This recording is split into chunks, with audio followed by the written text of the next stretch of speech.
the slap heard around the war. Patton was winning battles and nearly losing the war at home. In one sweltering hospital tent in Sicily, a single outburst threatened to end the career of America's most feared battlefield commander. The strangest part? The Army didn't punish him immediately. It hid it. And that cover-up nearly detonated at the exact moment the Allies needed Patton most. The central riddle: why did Patton slap a soldier, and why did the U.S. Army turn it into a secret that could have destroyed him, Eisenhower, and Allied unity? Sicily, summer 1943, victory, exhaustion, and broken men. By August 1943, the Allied invasion of Sicily was grinding toward success. The Germans and Italians were withdrawing, often skillfully, while Allied commanders argued over pace, credit, and direction. The heat was punishing. Dust coated everything. Casualties flowed not just from bullets, but from collapse, dehydration, malaria, battle fatigue, shell shock. Field hospitals became pressure valves for the entire campaign. They were crowded with the wounded, the sick, and men who could not stop shaking. Some had no visible injuries at all. Today we call it PTSD. In 1943, many officers still treated it as cowardice, weakness, or, worse, contagious panic. The U.S. Army did recognize combat exhaustion, but the culture lagged behind the paperwork. Patton, more than most, embodied that older culture. Key players: Patton, Eisenhower, Bradley, and the war inside the war. George S. Patton wanted one thing: offensive momentum. He believed speed saved lives and hesitation killed armies. He also believed discipline was a weapon as real as artillery. In his worldview, a soldier who admitted fear might spread it through a unit like gas. Dwight D. Eisenhower, Supreme Allied Commander, wanted something else: a coalition that didn't fracture. He had to balance American egos, British politics, public opinion, and the reality that generals were not replaceable like battalions. Omar Bradley, Patton's subordinate in Sicily and later his peer, stood closer to the temperament of ordinary soldiers. Bradley valued steadiness, not theater. He would later become central to how Patton's image was managed. And hovering over all of them was a new reality: the U.S. Army was becoming a media war. American newspapers could elevate a general into a legend, or bury him in a week. 2 visits, 2 slaps. What actually happened? The slapping incident is often retold as one moment. In fact, it was 2 separate episodes in Sicily in August 1943, in 2 different field hospitals. Patton visited wounded men, sometimes to encourage them, sometimes to enforce standards.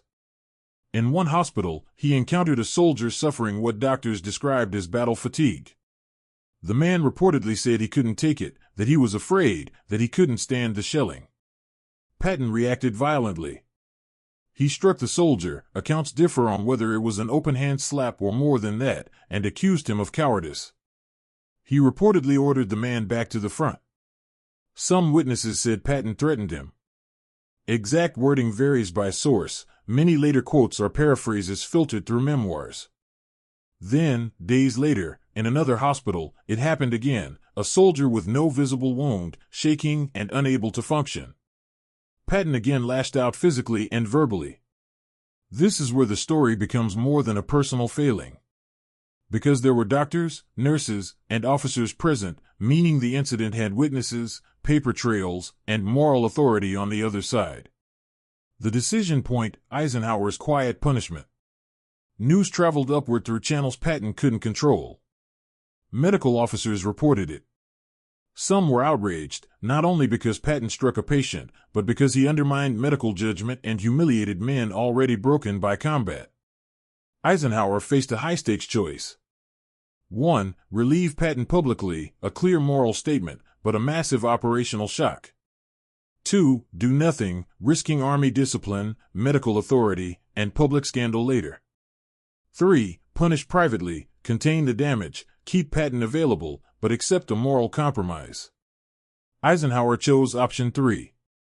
He summoned Patton and issued a severe reprimand. He demanded Patton apologize to the soldiers and to the hospital staff. Patton did, moving from tent to tent, apologizing to doctors and nurses, sometimes stiffly, sometimes emotionally.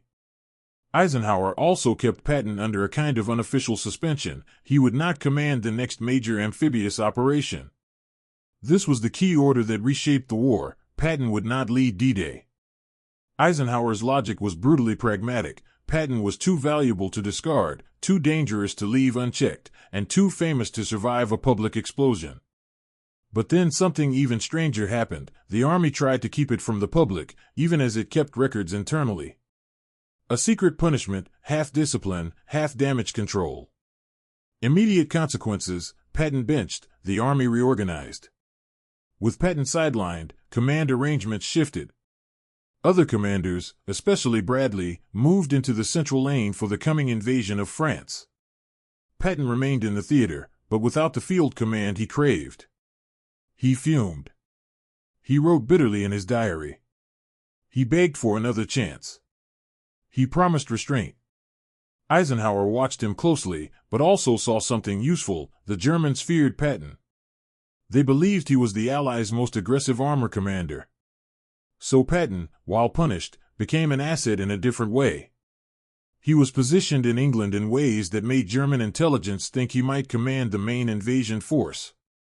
That overlap, punishment and utility, created a paradox. Patton's disgrace made him more available for deception operations, and his reputation made the deception believable.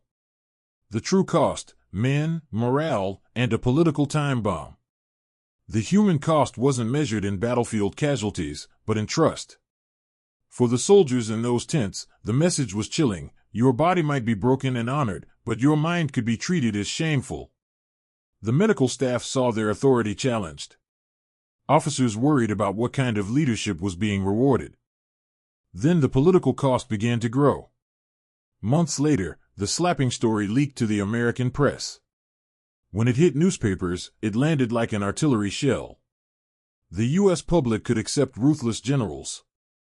It had a harder time accepting a general hitting wounded men. Members of Congress demanded answers. Editorials questioned the Army's values. It threatened to become not just a scandal about Patton, but about Eisenhower's judgment and the Army's moral credibility. Headquarters feared the worst outcome. Patton's behavior would be used to argue that the Army tolerated brutality, that commanders were unaccountable, that ordinary soldiers were expendable. And all of this erupted while the Allies were still fighting, meaning the scandal was not just embarrassing. It was strategically destabilizing. What were the alternatives? The cases for and against firing Patton. Could Eisenhower have relieved Patton outright? Argument for firing him. Striking patients is intolerable. It undermines medical practice and soldier welfare. Public accountability strengthens trust. Other commanders could do the job without the risk. Argument against firing him. Patton was uniquely effective in mobile warfare. Removing him could damage Allied combat performance in France. The Germans feared him, useful for deception. The Army was already short of proven large unit commanders. A third alternative would have been public punishment short of removal, a formal court-martial or public reprimand. But that carried a risk Eisenhower could not ignore. It might create a spectacle, intensify the scandal, and permanently fracture command at the very moment the Allies were building for the decisive invasion. So Eisenhower chose the least clean option: keep Patton, restrict him, manage him. It was a compromise between justice and necessity. One interpretation is that Eisenhower was protecting the war effort, another is that he was protecting the institution and a famous general. Myths, disputes, and the deeper issue of battle fatigue. Historians disagree on several details. Exact wording. Many famous lines attributed to Patton appear in memoirs and retellings. Some are likely paraphrased or embellished. Severity of the assault. Accounts vary. Some describe a slap, others mention more forceful blows, and witnesses differ. Patton's intent. Was he trying to shock soldiers back to duty, or was it pure rage? Likely both. His temper was real, and so was his belief system. But the larger truth is less disputed. Patton's worldview collided with a modern reality. Industrial warfare breaks minds as well as bodies. The U.S. Army was learning, slowly, that treating psychological collapse as cowardice costs combat power. If men believe admitting symptoms brings punishment, they hide it until they shatter. That increases desertion, suicide, and long-term disability, though those terms were not always used openly then. A document that is still being debated is not a single paper but the broader record of how the Army classified and managed psychiatric casualties in World War II, how many were labeled exhaustion, how many returned to duty, and how commanders interpreted it.